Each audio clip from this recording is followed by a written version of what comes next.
తను మరణము నుండి రక్షింపగల వానికి ప్రార్థనలను యాచనలను సమర్పించి భయభక్తులు కలిగి ఉన్నందున ఆయన అంగీకరింపబడెను. ఆయన ఏమయ్యుండి కుమారుడయ్యుండి వారసుడయ్యుండి సర్వాధికారము ఇవ్వబడిన వాడై ఉండి తాను పొందిన శ్రమల వలన విధేయత, ఒబీడియన్స్ అంటే తగ్గింపు.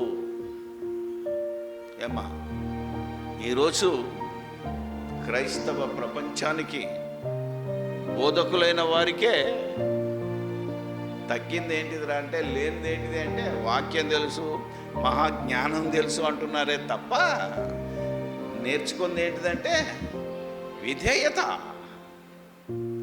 ఆ విధేయత యేసుక్రీస్తు ఎలా నేర్చుకున్నాడు అంటే తాను పొందిన శ్రమల వలన.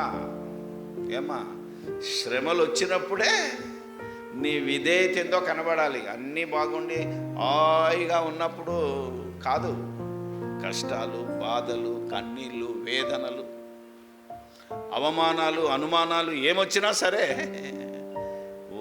వాటన్నిటిని బట్టి నువ్వు విధేయత నేర్చుకొని పరిశుద్ధులను నిర్దోషులనై ఉండాలి అనేది దేవుని సంకల్పము, దేవుని లక్ష్యం.